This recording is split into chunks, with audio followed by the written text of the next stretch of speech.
Good afternoon. Thank you for joining us for Ben Sherman of the Oglala Lakota Nation on Marketing Your Native Art into the Travel and Tourism Industry Virtual Office Hour. My name is Hillary Pressican. I am the Program Manager at First Peoples Fund for the Native Arts Professional Development. Good afternoon. Training. Thank you for joining us for a little bit of feedback, my apologies.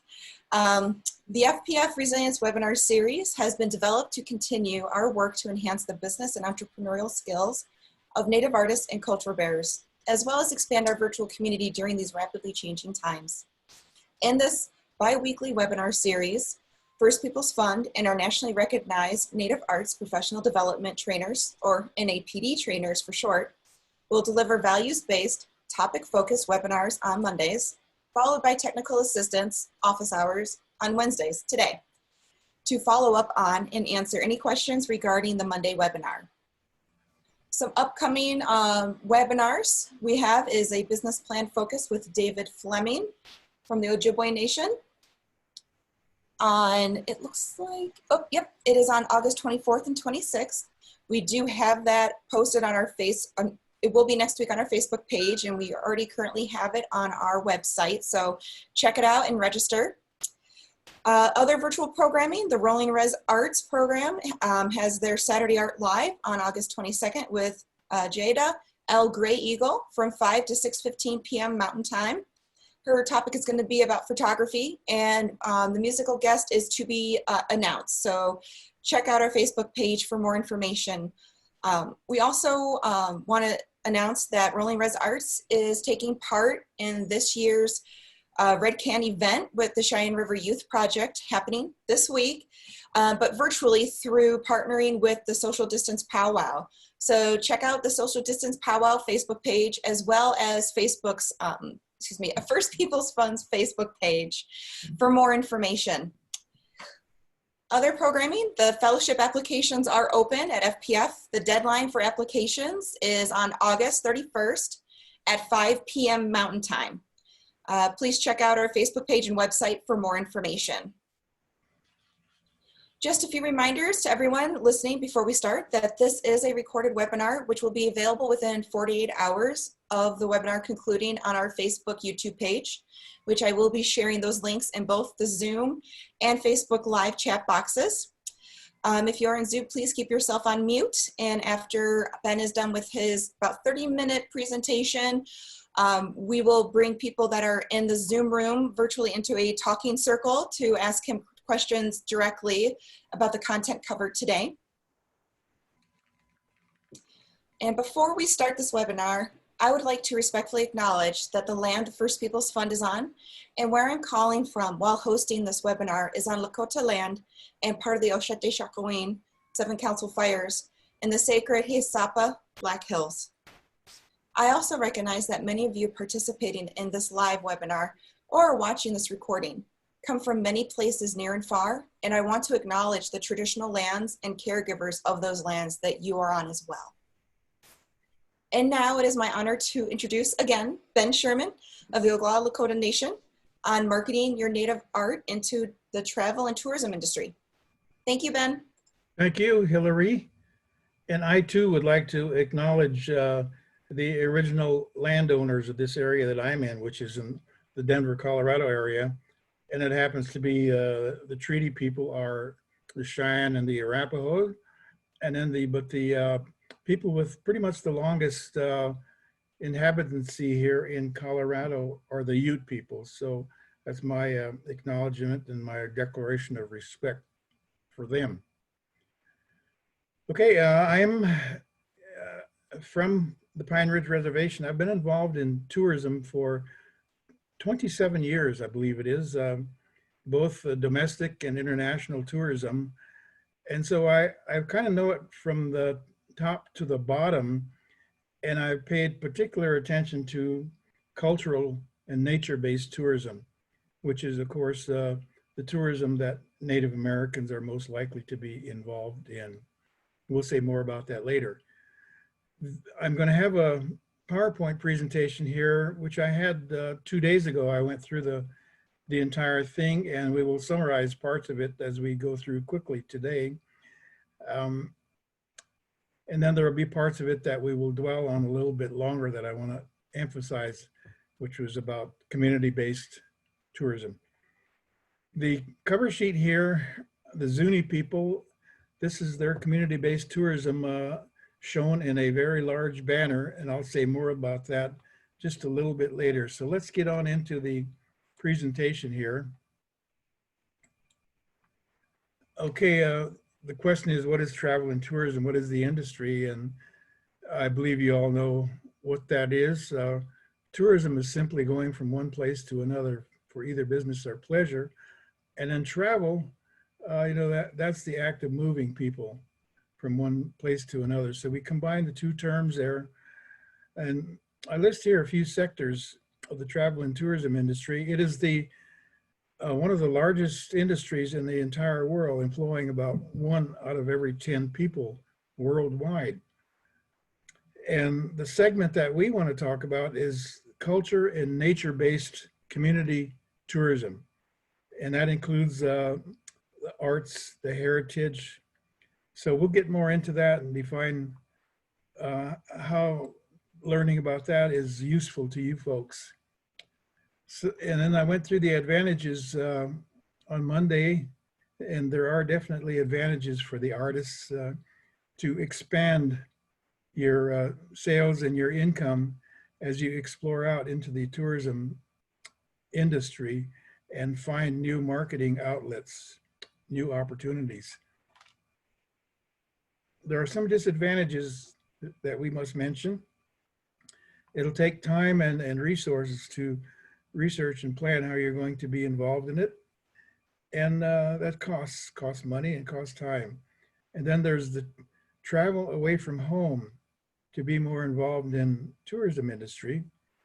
And as you go about making contact with different venues, organizers, and so on, you will find that they are not all inclusive in their policies of dealing with Native Americans and other people of color, perhaps. So you'll run into that. But I want to say that Natives have been involved in tourism in one way or another for generations, many generations in all parts of the United States. And I just happen to show a photograph here of our good friend Teresa Secord when she was a little baby. And her homeland, is in the state of Maine. So she's shown here with her mother, her grandmother, and her great-grandmother. And her great-grandmother is shown in the lower right, selling baskets, much as you can find Teresa selling baskets today. And her grandmother's sold in the area of Bar Harbor, Maine, which is a somewhat well-to-do community, artsy community. And sales are still being done there today. I'll mention more about that a little bit later. Now, we're going to talk about different kinds of art shows and festivals that you know about. Some you do and some you don't. Some you've been to and some you haven't. And this is a list that we commonly talk about in our NAPD training sessions, where you have opportunities to go to and to market your art. And these are the art shows that are controlled by Native people, Native organizations. I don't see any on the list here that are tribally controlled, but nevertheless, they are controlled by Native people. So you see the list there. And besides what I've listed here, there are many, many others in the United States, both large and small. And then there are non-native controlled art shows, and you know about some of these as well. For example, Red Cloud at Pine Ridge. That is a Catholic church at Red Cloud. And then the next one on the list here is Crazy Horse Memorial, which is a privately owned non-native organization that is building that monument up in the Black Hills. And then the next list here is museums across the country. And there are a lot of them, non-native. But some of these non-native museums put a lot of emphasis on native art marketing, exhibiting and marketing. And the list here, you're aware of many of these, and you probably attended some of these or maybe not. But nevertheless, there's this long list here of museums that are non-native controlled. Numerous others that I have not listed here, but just wanted you to be aware that there are these museums. Keeping in mind that there are hundreds, if not thousands, of museums across the country, most of which do not specialize in native art. So that creates another whole world of opportunities, is that those museums who presently do not support native art marketing and sales. And then let's get into a discussion of tourism at the community level. And you know about powwows. They are very often outlets for some of the community-based art and crafts. And you're aware that many communities throughout the United States have powwows, and you choose to participate or not, depending upon the kind of art that you have and what your own sales objectives are. This one caught my attention because the poster is by John Pepion, one of our First Peoples Fund family members. The actual powwow is up in Canada. It's a community up in Alberta, Canada, and it's the Blood Indians, of which John Pepion is closely related. So that's why I showed this one as the example of a smaller community-based powwow. And then there are the large powwows, the major tourism art venues around the United States. This one here that I show, the Red Nations Festival in Oklahoma City, is huge. A lot of people attend, a lot of tourists, and they have a very good powwow and also a very good art market there, all at the same time. And plus they do some other things there too. There's a trade show. So that's a good outlet for your art if you're in the Oklahoma City area or you choose to travel there. And this is just another photograph of the same festival in Oklahoma City, just to show some of the images. And then here's another big one here. This is the Gathering of Nations in Albuquerque, and it is also very large. It includes a powwow, an art market, trade show, Miss Indian World Contest, and who knows, many other activities as well. And a lot of people flock to Albuquerque in March to attend this one, not this last March, of course. And then there's the native themed tourism art venues that are not actually owned by native or managed or organized by native people, but they are native themed. And this is the Crazy Horse Memorial up in the Black Hills. And they engage the services, talents of native artists quite frequently. You see here a lady up there conducting a presentation, and they like to have the Lakota people tell the stories about Crazy Horse. And so that's what this is about. And then they also do art shows. And this shows our friend and First Peoples Fund family member, Robert Martinez. He was at Crazy Horse probably less than a month ago on a residency up there. doing his presentations, demonstrations, and selling his art.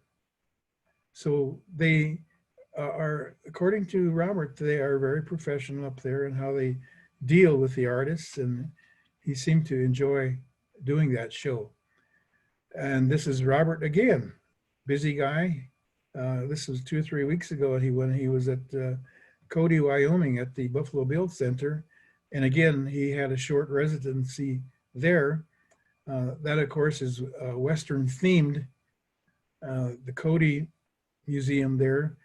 It's non-Indian organized pretty much, although they may employ Native Americans there. But anyway, there's a little blurb on here that says Western Art Week that should not be on this slide. So this is a place where Robert Martinez enjoyed himself as well. And this is Western Art Week in Great Falls, which is a very large art market, art exhibits all over town, not only in the fairgrounds, but throughout the major hotels around town. And it goes on for quite a number of days. And our friends up in Blackfeet in Browning at the Native American Community Development Center, they organized a celebration of Native Plains artists at this same event.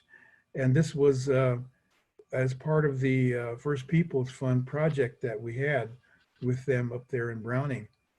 And so they had probably about 12 or 15 artists there and intended to do it this year again, but it didn't work out because of you know why. So this is another Western themed tourism art venue, and it's a big one. And we must also realize that these kinds of Western art shows are held throughout parts of the United States as well. And they are very popular. A lot of Western arts connoisseurs go to these shows and buy art. And it's usually the upper level of pricing in these art shows. So it's good to think about them as possible extensions of your marketing efforts as these Western art shows around the country. And here's another one, the rodeos. They're big rodeos that have associated art shows with them. And this one is in Cheyenne, Wyoming, the Frontier Days there. They have an Indian village that they've been having for quite a number of years, and it's very popular. And circling this venue are a lot of booths for artists. So artists from around the region participate in the Cheyenne Frontier Days. And here's another Western themed event. It's the National Western Stock Show and Rodeo in Denver, held annually. And they also have a high-end art show, fine arts, and it provides an opportunity for Native Americans to take their art in there and market it.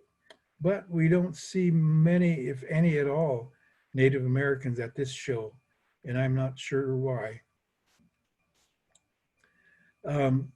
Another possibility of outlets for Native marketing is the National Park Service art venues throughout the United States, especially in the western states. The very large National Park Service facilities, and some of them are hosting Native art exhibits and shows from time to time.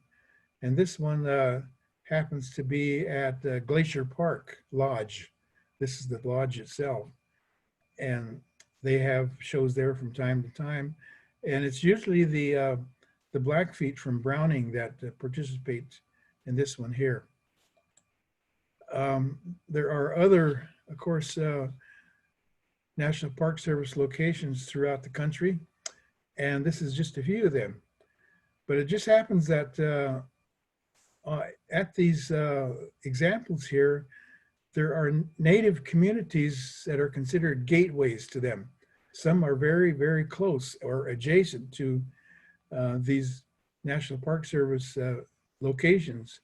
And so it makes a lot of sense for these locations to develop, organize, and present Native American art and culture in different ways. Some of them have actually powwows, dance demonstrations, and so on. And I list one here, that's Arcadia, which is in the state of Maine. And the gateway community for that is Bar Harbor, which I showed you in an earlier slide, is Teresa Secord's area. And I know that Teresa has been to Bar Harbor many times and presenting her baskets and her weavings for sale. Okay, now this takes us to kind of the focus of today's presentation, which is community-based tribal tourism integrated with the arts. And I want to highlight the Zuni Pueblo on this one because they have worked on developing their community-based tribal tourism. And the reason they do it is because they have so many artists at the Zuni Pueblo. Just about every family has at least one Zuni artist. And they specialize in quite a number of different art forms. They are world famous for their jewelry and their fetishes, but they also do a lot of other art, including beadwork and two-dimensional art and so on. And what they have done here was a necessity because they are off the beaten path. They are 40 miles south of Gallup, which is where the interstate runs through. And so they've had to work on getting tourists into their community for a lot of years. And this is where they are today. They have 3-4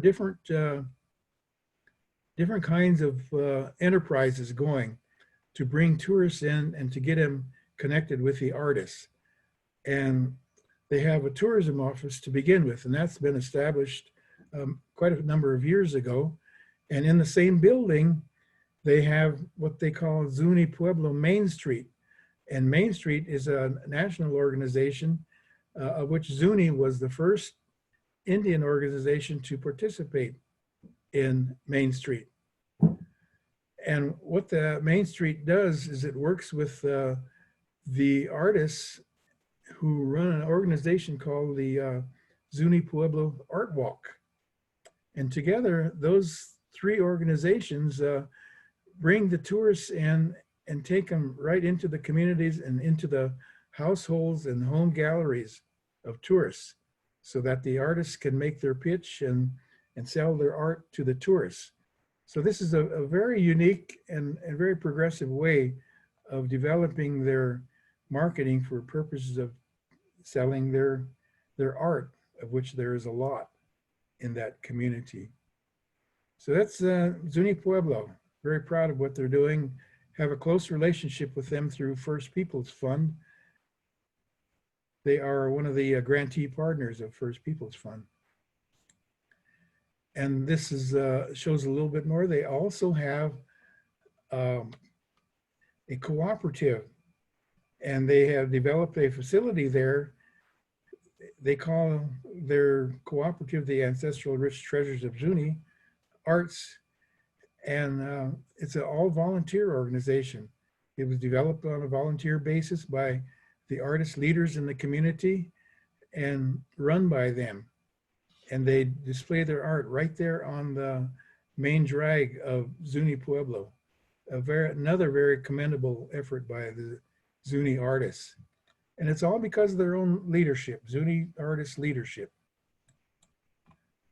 And then I brought this one up because this is a homie of mine. We're from pretty much the same place on the Pine Ridge Indian Reservation. Gus was part of our presentation on Monday, and I had failed to call attention to his venture, but he has community-based tribal tourism that is integrated with the arts as well. He and his daughter Tiana have something called the Tatanka Res Tours on the reservation, and they also have art products. I show their show here one parfleche product that they sell. But Gus is doing tours around the reservation, and they also do not only presentations, but performances as well. And so they take in tours from all over the United States. Very good effort by Gus. And then here's another one that rather proud to talk about too, the Eastern Band of Cherokees in Cherokee, North Carolina. And they have 4 enterprises in town that work together to make Cherokee, North Carolina quite the tourism center that is integrated with the arts as well. They got the museum there. They got the Cherokee Historical Association that runs 2 different venues. One is a Mountainside Theater, where they tell the Cherokee story through drama. And then the other is the Oglala Indian Village, where they have recreated traditional Cherokee Indian village there. Then they have the Oglala Arts and Crafts Mutual, which is a very excellent retail outlet for Cherokee arts. And that Arts and Crafts Mutual has about 300 members to it that benefit from this excellent retail outlet. And those are supported by the Cherokee Preservation Foundation in various kinds of ways in developing programs and marketing, so on. So this is an excellent program in Cherokee, North Carolina. But you know, it's been a long time developing. They have been doing this now for about 70 years or so. And the Bureau of Indian Affairs helped them start these ventures. This is back in the days when the Bureau of Indian Affairs and their economic development was doing some useful things, which they pretty much don't do anymore. This is the Indian village shown here. They employ a lot of different people and in a lot of different ways. A lot of different artists work at these various venues. So it's a source of excellent economic revenues. And of course, not this summer, because nothing is going on up there now. And that takes us to a community-based tribal tourism effort that was initiated by First Peoples Fund, Lakota Funds, and an organization in Minnesota called ArtSpace. And this has been in the works for a number of years, and it is coming to fruition this fall. This facility will be completed this fall, the Oglala Lakota Arts Center. And it will be managed by this group of 3 organizations for the benefit of all of the artists on the reservation.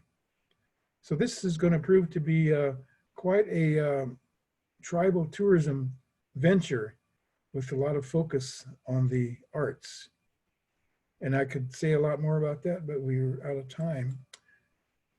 And this is a privately owned tourism art venue in Browning, Montana. And they're right on the main drag to Glacier Park. So a lot of traffic comes through here, and where Daryl Norman has his teepee village and gallery. The gallery is in his home there. He has a place where he has done presentations, cultural presentations. So Daryl has been at this for quite a number of years, and we are proud of him as well. He is a First Peoples Fund former community spirit honoree as well. So that's privately owned. And then there's marketing opportunities for meetings and conventions and expositions across the country, both native and non-native. And the photograph I show here is the National Congress of American Indians when they first met in Denver in 1943. And they have since been back a number of times, but they meet regularly around the country, and great opportunities for art marketing at those meetings. They always have accommodations for exhibits for art and for trade products. And they are not the only Native organization that does this. There are a lot of educational and other kind of agencies that have these large meetings across the country where marketing of art can be done.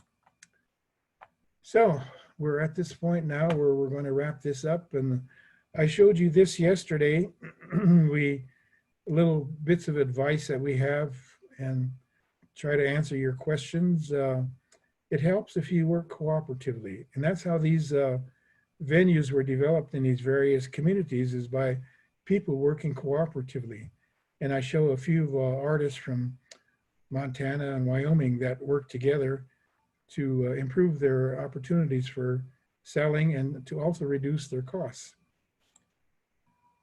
A few other tips here. I won't go into them in any more detail. We covered these on Monday as well. But I just wanted to say that, you know, and anything that you do, getting out there in tourism, that means traveling, you must be careful. The coronavirus is going to be around for quite some time, quite a few months yet, well into next year perhaps. So it's just some cautionary advice for you in getting out there in the tourism business. And eventually we would like to be able to show you, tell you how to create community-based tourism and arts enterprises. So we ask you to stay tuned for future developments from Hillary and others at First Peoples Fund. Okay, Hillary, it's about 30 minutes. Right on the dot, Ben. Impressed, always impressed. I do have a couple questions that I have right here. How would an artist reach out to organizations, event planners, the National Park Service to get their foot in the door in tribal tourism? Okay, that's, it requires some research online. But all of these enterprises that I've referred to here can be found through online research. The National Park Service, every one of those locations is listed and has a separate website location on the internet. And so by working your way through each one of those places, you can find the people who are responsible for tribal interfaces. For example, let's say a Glacier Park. They're easy enough to contact up there. So you look for the administration offices, not the hotel. You know, you look for administration, and through that you find out who the person is who's responsible for setting up the displays, the art exhibits, and so on. And very often they have to be pressed a little bit in order to do that kind of business because they're so busy doing everything else. But they can be found, the National Park Service. And then these other activities, all these Western art shows that are held across the country, they of course are very prominent on the internet, and you can find all of those. That Western Art Week up in Great Falls, they are very visible on the internet. And they are easy enough to contact. So you contact each one of them to find out what their programs are for working with Native American artists. Some will have some and others will not. Again, it's going to take persistence, you know, to find that out. And that's the case with pretty much all of these, including the rodeos that I mentioned, and all the other non-native tourism events and venues. They are all on the internet too. So if you've got access to the internet, you can find out who to contact. Great, thanks, Ben. Mm-hmm. The next question that is in the queue is, why is it important for an Indigenous artist or entrepreneur to enter the world of tourism? Well, you want to increase the visibility of Native art. You're not only helping yourself by getting out there and marketing your own art, but you're helping pave the way for other artists to come along as well. And that's that's the way the whole business works, is you popularize the native art, the importance of and the uniqueness of native art and culture. And you know, when we conduct our marketing training as part of the NAPD sessions, we talk about the importance of presenting your identity as a native person and the uniqueness of your identity and what that means, so that community-based cultural tourism becomes very attractive in the art market and in the tourism market. There is nothing like it in the world. Indigenous arts present a uniqueness that you can't find anywhere else, that includes not only the art itself, but also the identity of the people who are producing it. So yes, getting out there, that's the importance of getting yourself out there. Is by doing that, you're helping others get out there as well. And we need to really expand opportunities for our artists. Artists, some of them do well enough by staying home and selling close to home, but there is a lot of opportunities the further away you get from home, out in other parts of the country and other parts of the world. I mentioned on Monday that we have seen native artists in Europe and Australia and New Zealand. We have even seen native artists on cruise ships take their art, their performances on the cruise ships. So people get out there. They're doing it, but not as much as I would like to see them doing. So I encourage you all to really look into larger tourism activities that get you out there further away from home. Okay.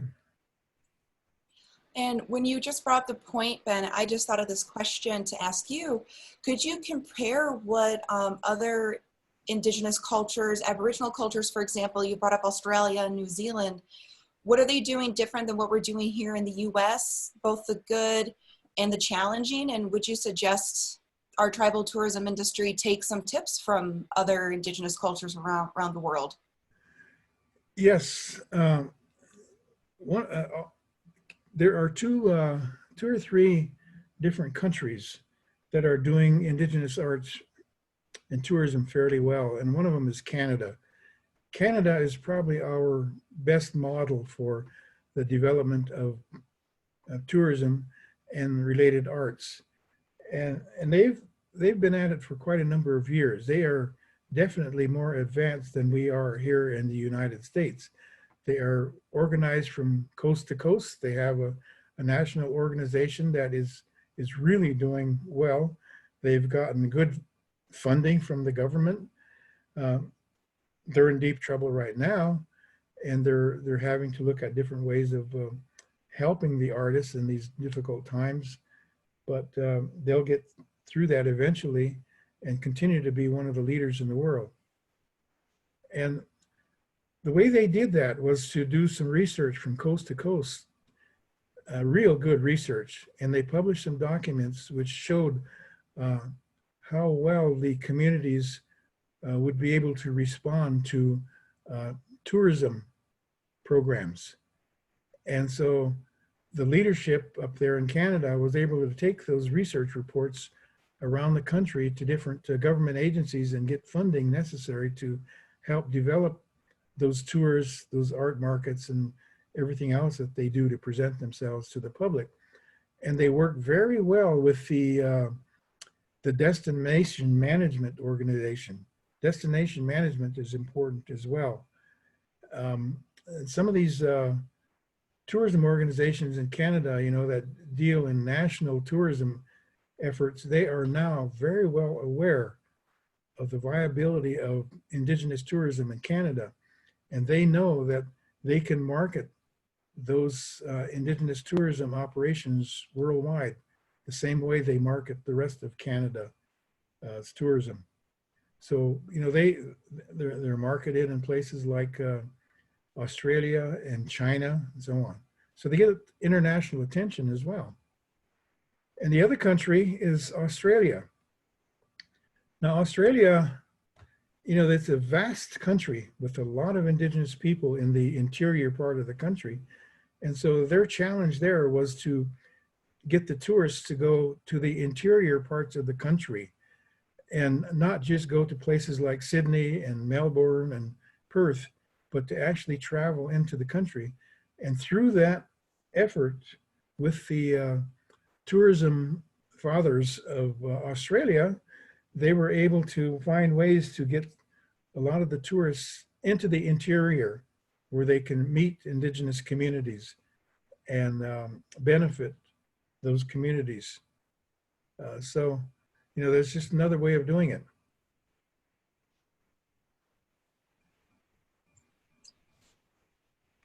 Yeah, thank you for those great examples. And I know that you have a professional connection in Australia and New Zealand within the tourism industry. So thank you for sharing that perspective.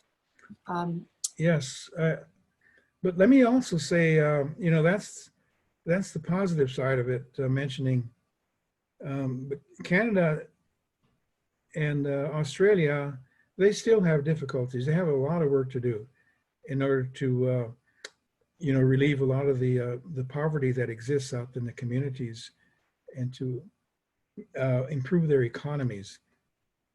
And then you go beyond Australia and Canada into other indigenous communities in Africa and Asia and Latin America, and you find conditions are much, much worse, where people are isolated. They don't have the human rights.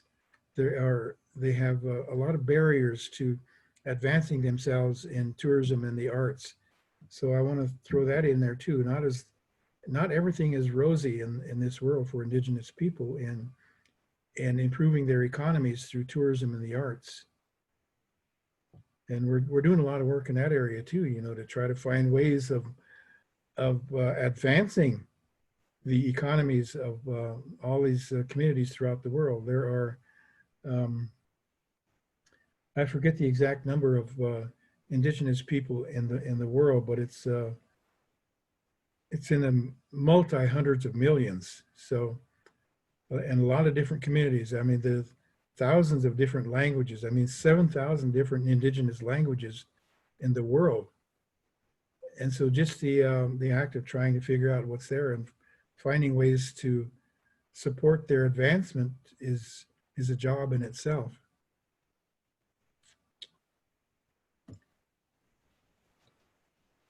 Looks like the last question I have currently in my queue is, what drew you, Ben, to this passion in tribal tourism? We'd love to hear that. Oh, you know, I helped start a chamber of commerce, a Native American chamber of commerce in the Denver and Colorado and the region here, and trying to help just entrepreneurs figure out how to get into business and to succeed. And that in itself was enough of a challenge. And then one time I decided to focus a conference on just tourism. And I held that in Denver, and it was in 1993, and held it in a hotel. And I was just amazed at the response from the tribes around the country.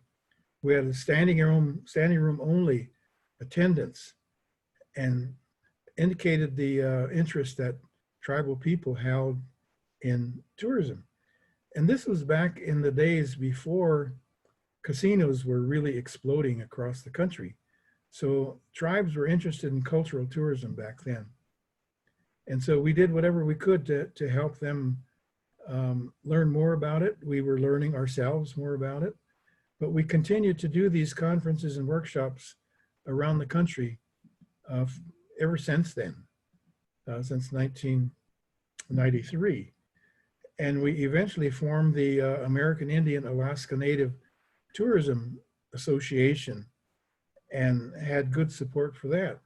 And we took that all the way up into Alaska and all across the whole country. And so there's continued interest in cultural tourism. but part of that has been kind of covered over by gaming, the casinos, because that provides much more easy income to the tribes. So they have probably not put as much emphasis on cultural tourism as they could or as they should. And that in some places was a disappointment to us, but we kept on because there is still that basic interest there. You got people like Gus Yellowhair at Pine Ridge, you know, who that it's a natural kind of business for tribal people. Gus just stepped into that naturally, he and his daughter. They have the background, they have the knowledge, they have the art skills. And so they're able to start a business and start attracting clients and do an excellent job at it. So we would like to find Gus Yellowhairs all across the country, you know. I hope he's listening. If not, he will definitely be watching the recording and smiling ear to ear, for sure. Okay. All right. Well, it looks like I don't have anything in the queue from Facebook Live, questions-wise. We do have a few more minutes left, Ben, if you wanted to cover a topic real quick that you felt like you didn't have enough time, or we can end it for today if you'd like. Okay, let me just say that we know of artists across the country who are doing everything possible to find outlets for their arts. And I'm thinking in particular of this Navajo lady. She's a jeweler. She makes pretty much standard silver and turquoise jewelry. But she came to Denver one time for one of our conferences, and I was really impressed with her because she had these 3 children of hers, and 2 of them, a son and a daughter, were going to college, but they were also helping their mother market tourism. And I not only saw them in Denver, but I saw them in different parts of the country as well. This lady was going everywhere constantly, making and selling her turquoise jewelry. And she was a single mother, and she ended up getting an education for at least her son. I'm not sure about the daughter, but she was able to put her son through college with the work that she was doing. But it just took a whole lot of effort and grit for her to do that week after week, going one place to another across the country. And I know the difficulty because it's not easy crossing the country like that constantly, which is what I did as well. So I kind of look back on her as an example of the kind of mother and provider for her family that really raised some good children. And while she would be doing her marketing in one town, let's say Denver, she would have another one of her children take their goods to, let's say, Phoenix for an event there. And then another child take the goods to another location, perhaps Idlejorg in Indiana, and sell their art there. So they were kind of like a corporate network around the country. And it's kind of a funny way to think about them because they were just very humble Navajo people that I truly admired. So it can be done. But a lot of people, Hillary, are afraid of getting too far away from home. And so they become kind of landlocked in their community. And sometimes that's okay, if they're developing something in their community and it's good for them. But sometimes they just need to get out and explore the larger world because they can find the buyers out there if they would look for them.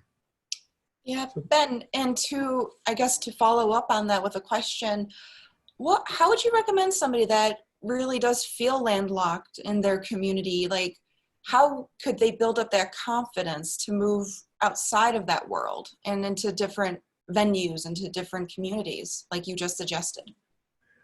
Well, the thing that we always tried to do was find mentors for people. And that's one of the ways that First Peoples Fund first started, was with taking emerging artists who had never been out or done much beyond their communities, and connecting them with experienced artists who had been out and done things in the larger world, and creating a mentoring relationship between the two. And that worked good for both parties. It turns out the mentors benefited a lot from it as well, because they, preparing themselves to mentor an emerging artist, they had to even learn more about the business. So it was good for everyone at the time. Of course, it's not done much anymore. It's done more on an informal basis, but mentoring would be a good way to do it. And then, of course, encourage them to attend the workshops. I mean, the First Peoples Fund, NAPDs, is as good a way as you can find to get an emerging artist interested and started. And some of our prominent artists today credit the NAPDs as being their kickoff point for getting somewhere. And I'll name one in person who told me that that happened to him, and that was John Pepion. He launched himself by starting with First Peoples Fund, NAPD. And I've been told that by numerous other artists too, that NAPDs really kicked off them, give them a kickstart.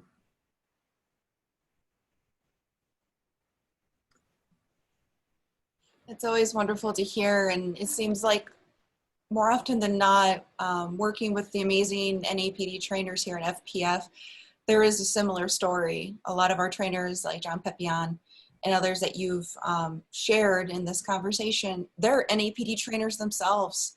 Yeah. And they're just being wonderful relatives, you know, sharing, knowing and honoring other communities with the knowledge that they learned from you, Ben, and also from the curriculum that we've been developing and improving upon, you know, since the get-go when this started. So it really is a community effort, and our trainers that have also been FPF fellows and even CSA awardees. I mean, it's really showing how tightly woven FPF is in our programming, and even our Rolling Res Arts presenters.